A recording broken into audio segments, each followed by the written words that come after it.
Good evening. Welcome to the Monroe Church of Christ Midweek Bible Study. Derek Glover here with you as always, and we're glad you could join us. We're going a little later than normal for the live study, but if you're watching this on any other day and any other time, that won't really matter to you. But we are continuing our study in how we got the Bible and examining really the history, because it's a fascinating history of how our Scripture got from its writing, its original authorship, all the way into our hands today. And we've done a lot of heavy lifting in the early weeks of this study, the first 6, 7, 8 weeks, regarding how language works and how authorship works and how the things that we consider pretty common and that we understand from our Bible, how they got into the current form they are, because they didn't always start that way. These writings were assembled and put together and translated, and we've traced the history of that and the language and the politics and all of the intrigue to into now more modern times. We're going through the Middle Ages, really. And we talked last week about the rise of Catholicism, the Roman Catholic Church, and how powerful they became, and eventually how corrupt they became. And we're not slamming the Catholic Church in talking about this history. We're simply acknowledging some facts about history. This is not an attack on a particular faith tradition. It is meant simply to understand and educate ourselves on the journey that our Holy Scriptures took during this time. Because as they come into new languages and they're translated and they're put together, we've now reached a time where there is a fairly solidified, agreed upon order to these books, the content of these books, and we have a unified language of the books, which is Latin, the Vulgate, but we don't have it widely available. And we have the controlling power of that Scripture, a fairly corrupt institution now as we get into the 11, 12, 1300s AD. And we, last week, met a man named Wycliffe. And John Wycliffe began having some ideas and some thoughts about the church and about its current state. And he began writing, and he began trying to copy down and get this Scripture into the hands of the people to be able to read it. He wrote a lot about freedom. He wrote a lot about liberty. He wrote a lot about some things that influenced future reformers, even future nations like our own. And we'll talk a little bit about that. Wycliffe was... He died, but his writings lived on. And what I want you to see, because these stories we're going to get into here are, like I said, stories of intrigue. They're adventure stories. They're spy stories. There's some really cool narratives that take place in this history.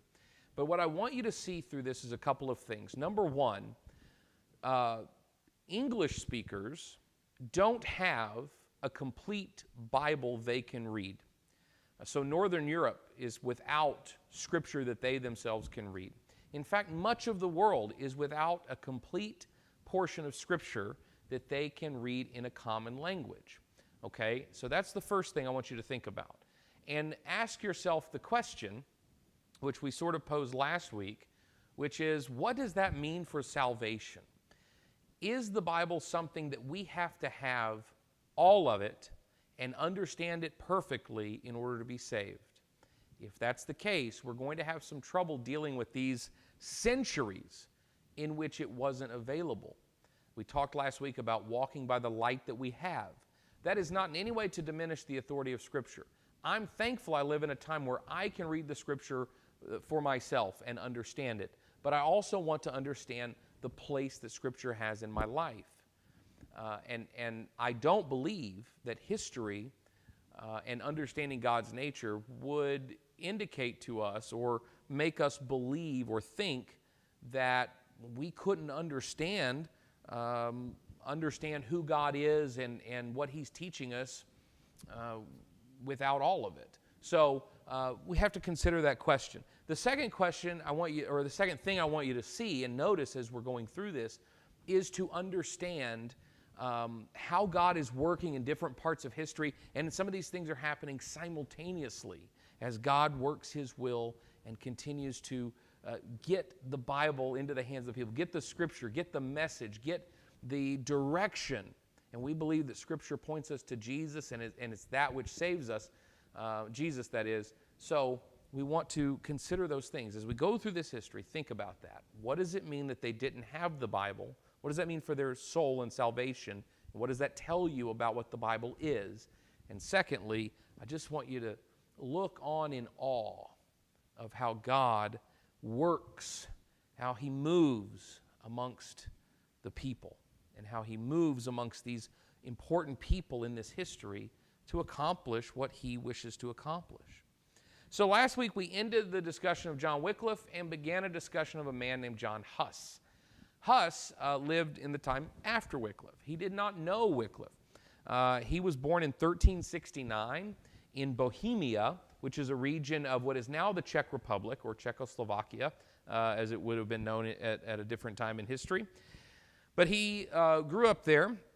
Again, did not know anything about Wycliffe. He was actually a singer in Prague, and then studied to become a priest. So he studies to become a priest and earns a master's degree in 1396 and is ordained 4 years later in the Roman Catholic Church. And he begins immediately preaching for reform.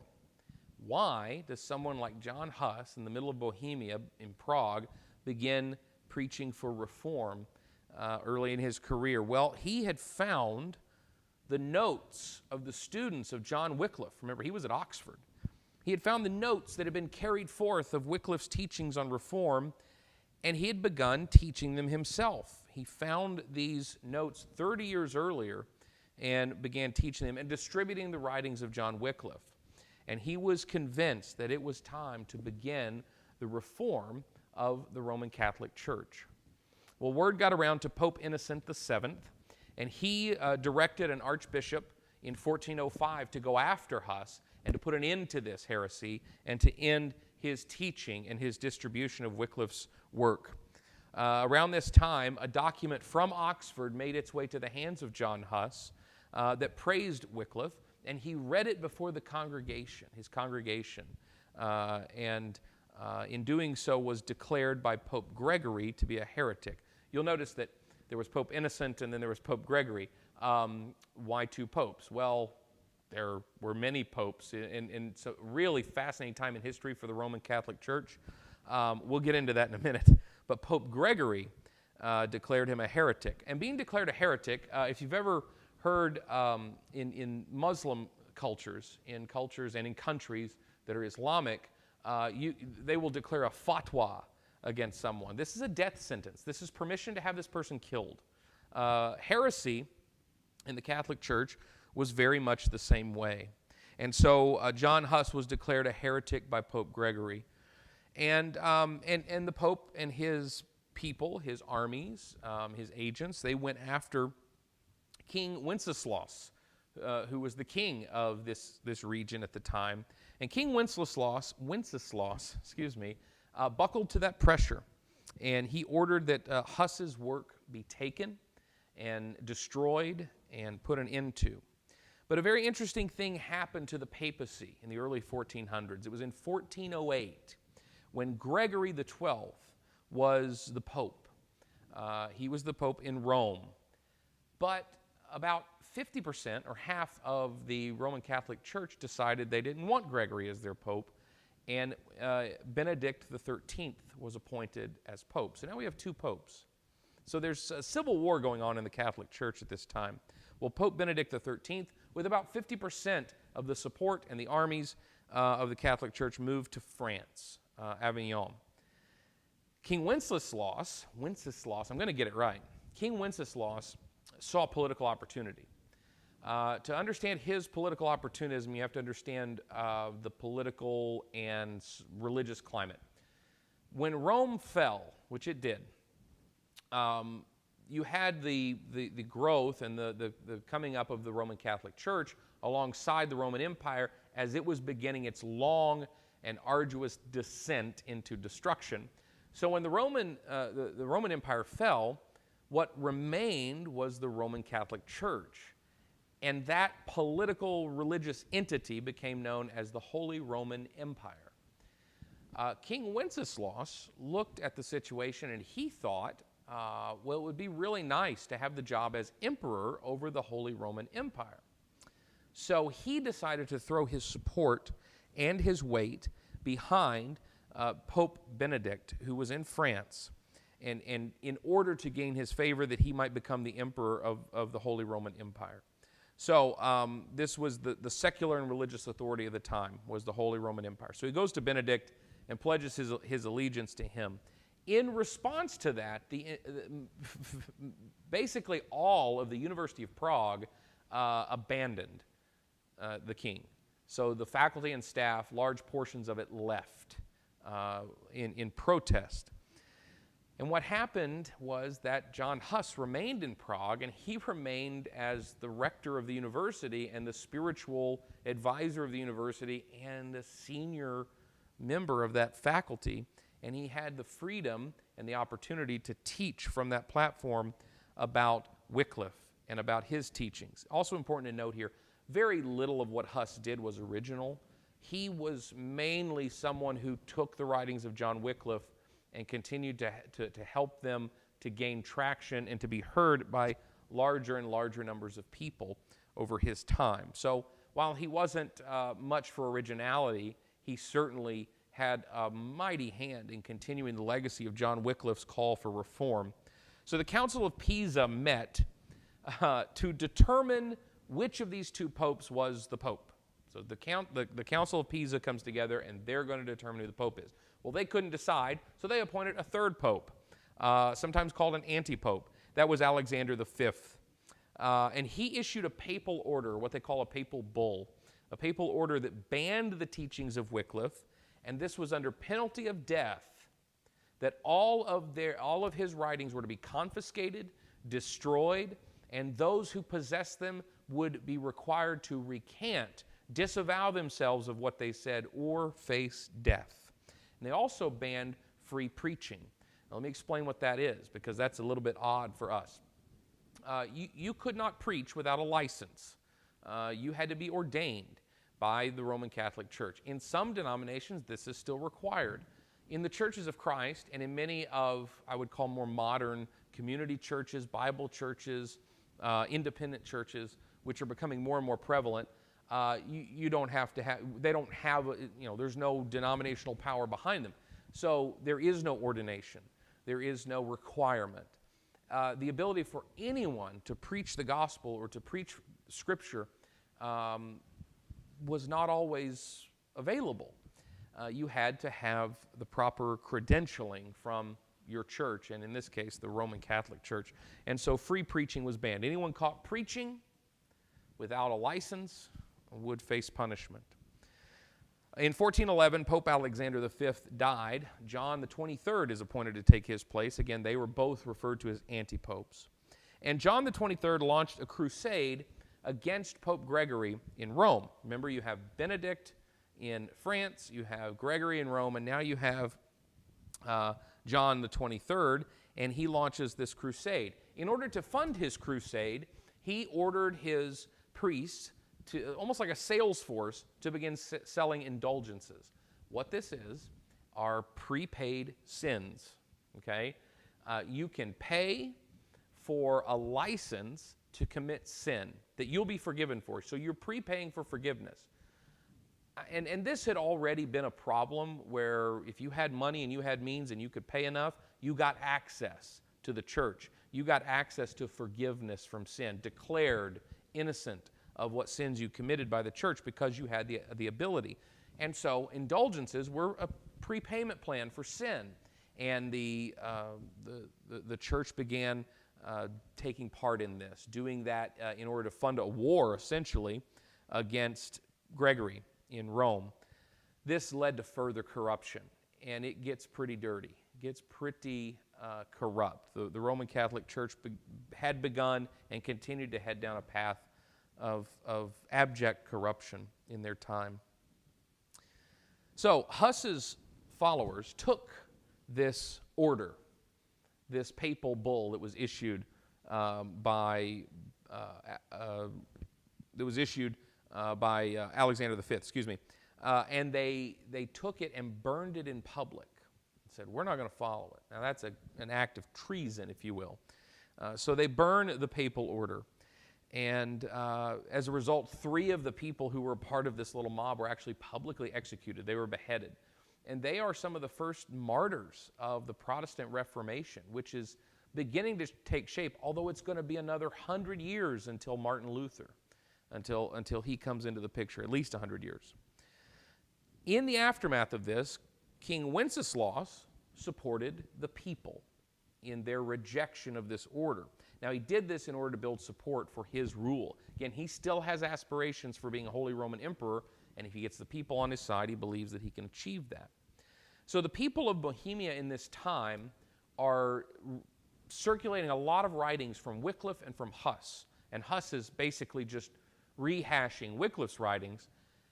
And a lot of what they're talking about are some of the very beginnings of the philosophies that would lead to Western democracy or Western philosophy in the Scottish Enlightenment and things like that. We're talking about separation of church and state, that the church should not have the power that the state has, and they need to stay out of politics.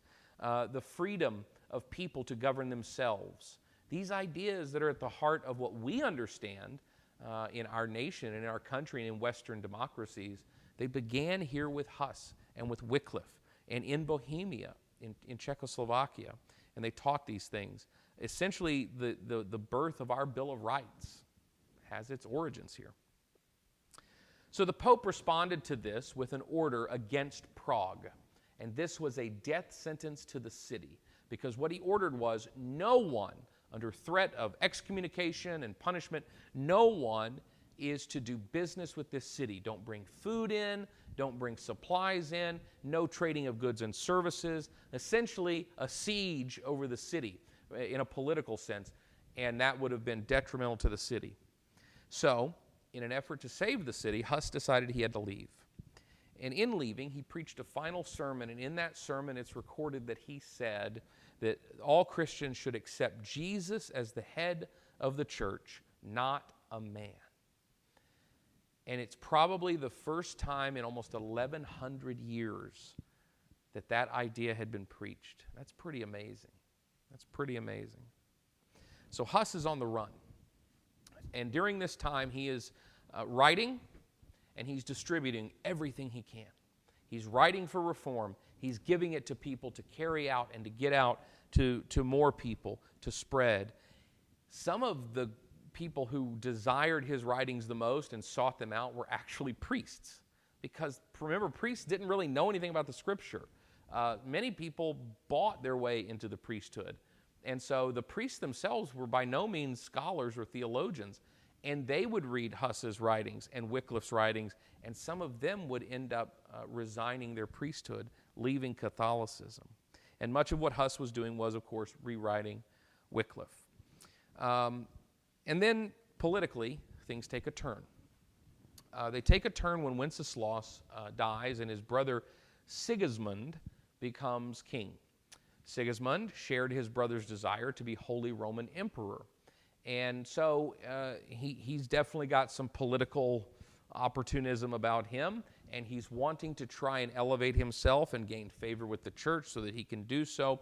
So he calls a council together, and he invites John Huss to be a part of this council where they will discuss and debate and share these ideas. And he promises Huss that he will protect him, that he will grant him safety. So Huss comes. And this is in 1414. And he takes part in this council, in this sharing of ideas. But eventually, the church and its agents take John Huss, and they throw him into a dungeon.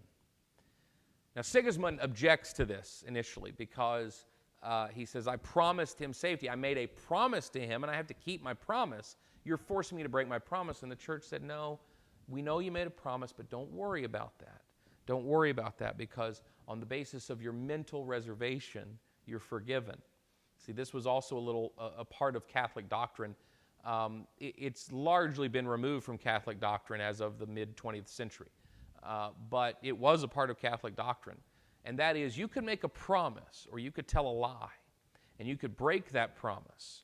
and you could say that you had mental reservation. In other words, you said something that wasn't true because you had mental reservation, or you made a promise and you broke it because you didn't really believe in the promise you were making. So in other words, you could just do whatever you wanted and claim mental reservation. So they excuse the breaking of his promise and tell him that he doesn't need to worry about keeping his promise because of this doctrine of mental reservation.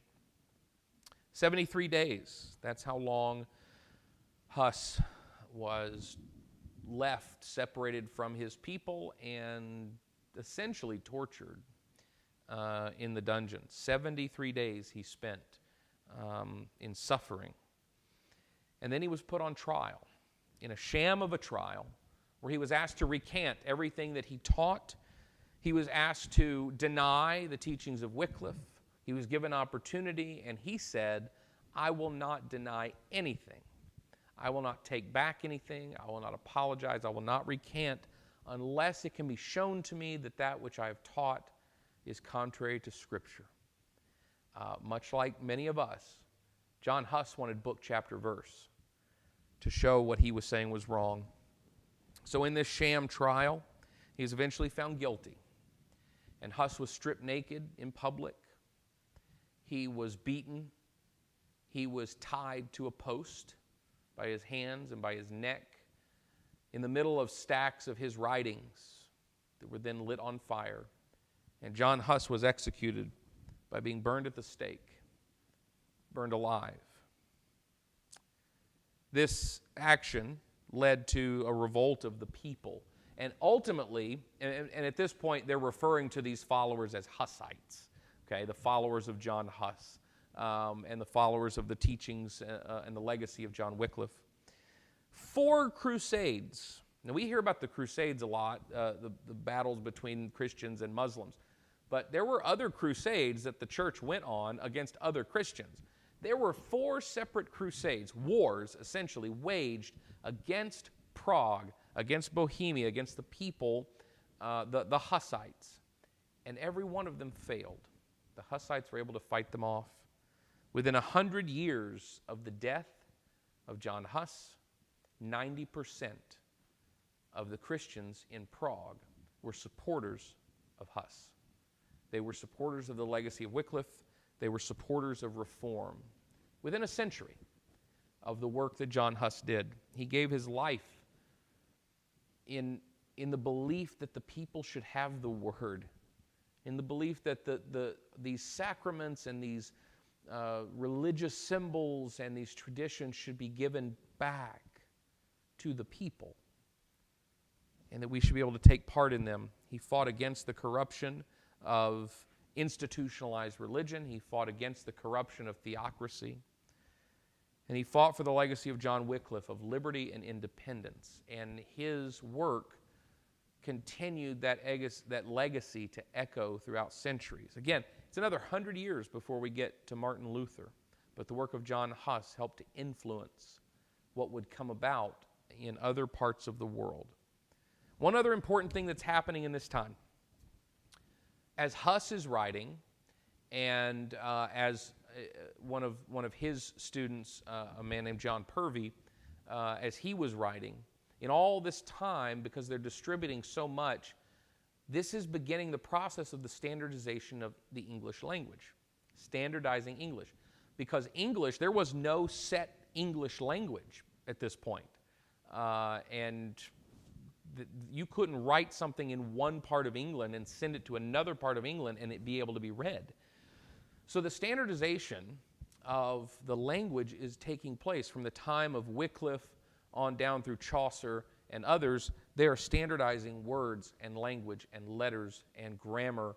And now for the first time, the people are able to read and write in a common language. And this created an intense hunger for things to read. And what did they have to read? The writings of John Wycliffe, the writings of John Huss, the writings of those influenced by them.